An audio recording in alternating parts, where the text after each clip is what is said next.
Welcome to This Explainer. Okay, today we are diving into something truly incredible. We're unpacking a profound realization from the Dalai Lama, which was captured during his conversations with Dr. Howard Cutler in their book, The Art of Happiness in a Troubled World.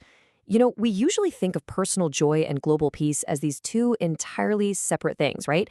But what if I told you that your personal happiness and the well-being of society actually fuel each other? It is a fascinating, total game changer of a concept that will completely rethink how you go about your daily life. But first, let me ask you something, and it's the core dilemma that modern psychology wrestles with all the time. Just look at the news on any given day. We're surrounded by natural disasters, deep political divides, poverty, you name it. So in a world that's so full of tragedy, is it actually selfish to spend time working on your own inner joy?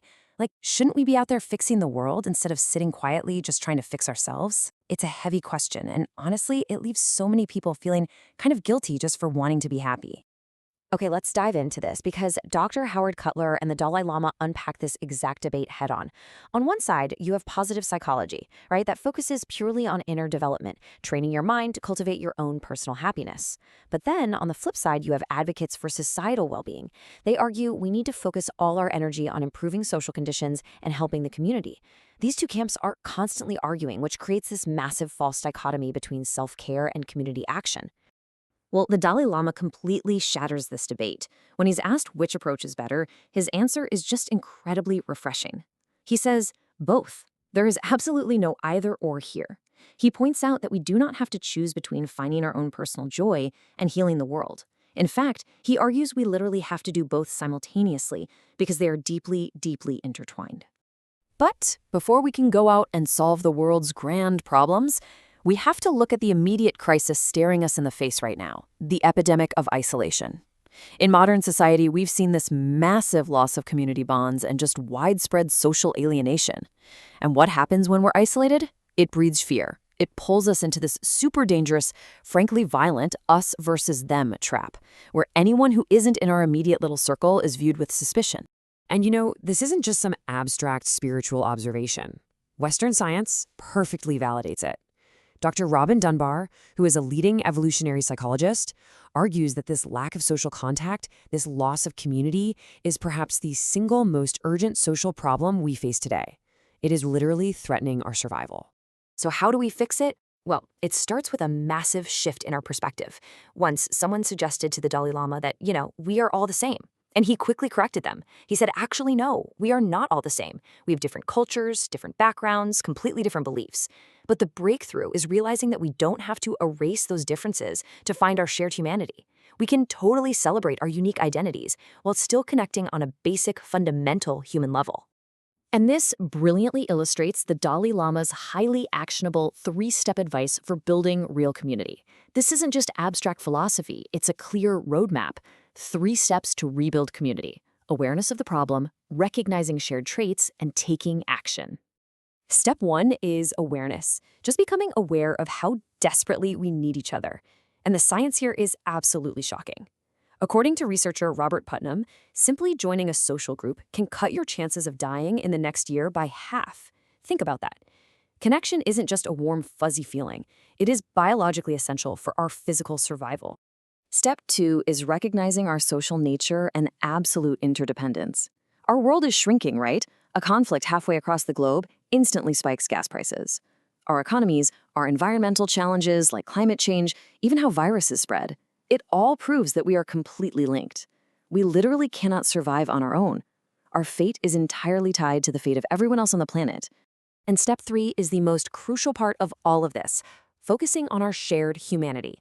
This means when you interact with anyone, a CEO, the waiter at your favorite spot, a total stranger on the street, you do it knowing they are exactly like you. We all bleed when we're cut, we all feel grief when we lose someone we love, and we all simply want to be happy. When you genuinely connect on that level, trust is instantly built. Now, you might be feeling a bit of natural skepticism right now. You're probably thinking, okay, but if I completely merge my identity with the community, don't I lose myself? How do we balance the I and the we?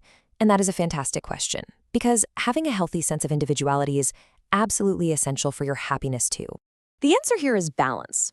When researchers look at the happiest countries in the world, like the Scandinavian nations, they find this amazing pattern. They have achieved the perfect balance. They deeply respect Western individualism, your personal rights, your freedom, your independence, but they combine it with strong collectivist values like deep community care and solid social safety nets. It's never I or we. The happiest societies fully embrace I and we. So the crucial point is how we actually bridge that gap internally. And for that, the Dalai Lama points to one very specific emotion: compassion. He calls compassion a genuine source of happiness. It is literally the ultimate intersection where your personal joy and societal healing finally meet.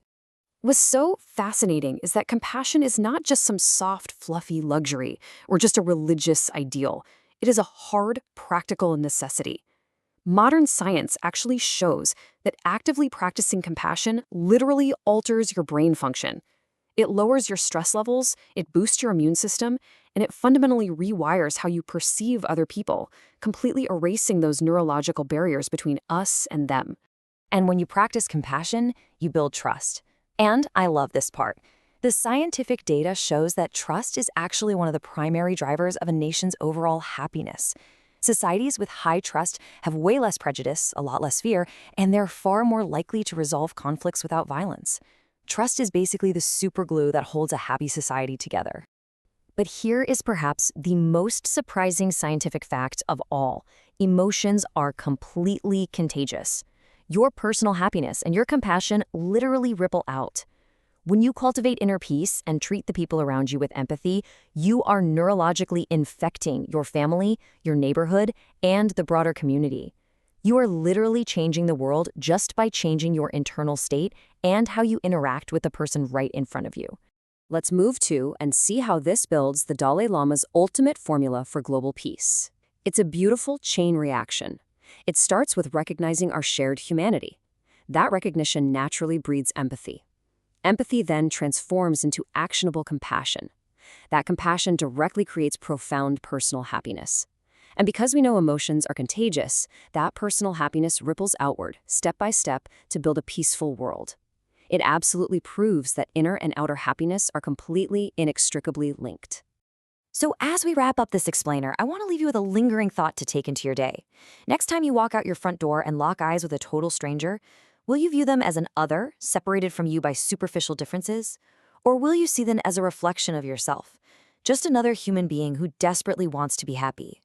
The choice is entirely yours. And honestly, it just might change the world. If you enjoyed this, subscribe to 8 Minutes and never miss what matters.